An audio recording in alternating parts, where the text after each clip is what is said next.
Isaiah chapter 2, New American Standard Bible, NASB, God's universal reign. The word which Isaiah the son of Amos saw concerning Judah and Jerusalem. Now it will come about in the last days,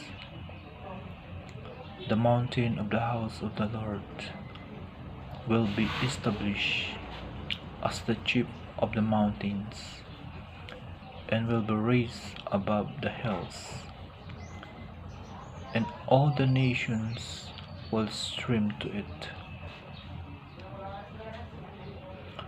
and many peoples will come and say, "Come, let us go up to the mountain of the Lord, to the house of the God of Jacob, that he may teach us concerning his ways, and that we may walk in his paths. For the law will go forth from Zion, and the word of the Lord from Jerusalem.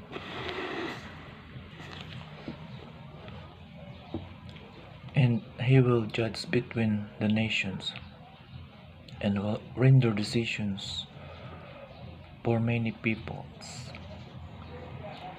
And they will hammer their sword into plowshares, and their spears into pruning hooks.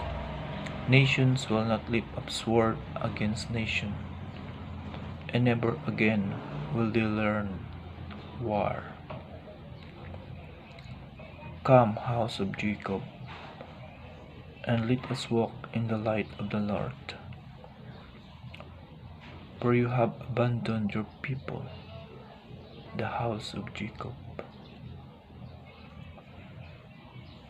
because they are filled with influences from the east, and they are soothsayers like the Philistines, and they strike bargains with the children of foreigners. Their land has also been filled with silver and gold, and there is no end to their treasures. Their land has also been filled with horses, and there is no end to their chariots. Their land has also been filled with idols. They worship the work of their hands, that which their fingers have made.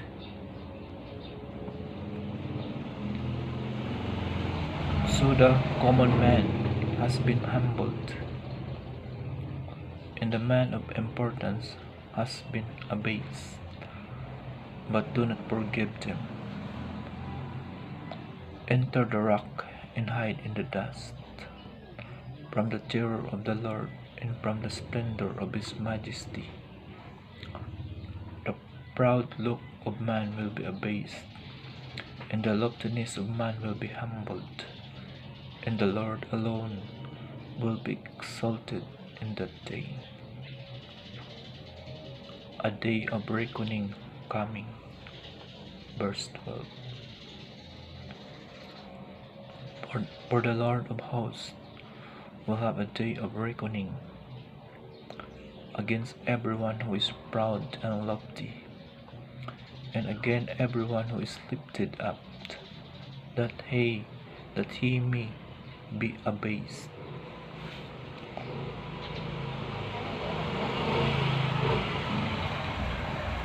And it will be against all the cedars of Lebanon that are lofty and lifted up, against all the oaks of Bashan, against all the lofty mountains, against all the hills that are lifted up, against every high tower, against every fortified wall, against all the ships of Tarshish, and against all the beautiful crop. The pride of man will be humbled, and the loftiness of man will be abased, and the Lord alone will be exalted in that day.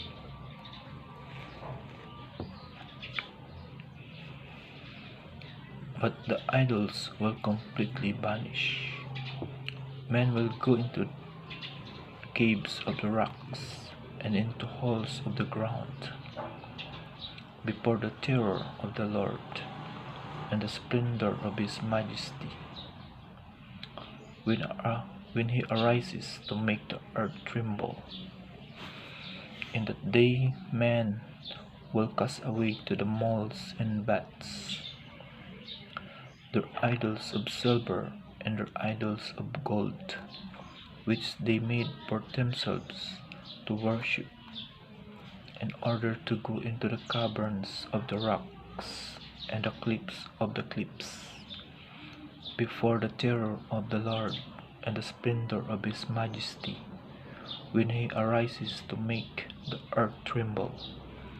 Stop regarding man, whose breath of life is in his nostrils, for why should he be stemmed?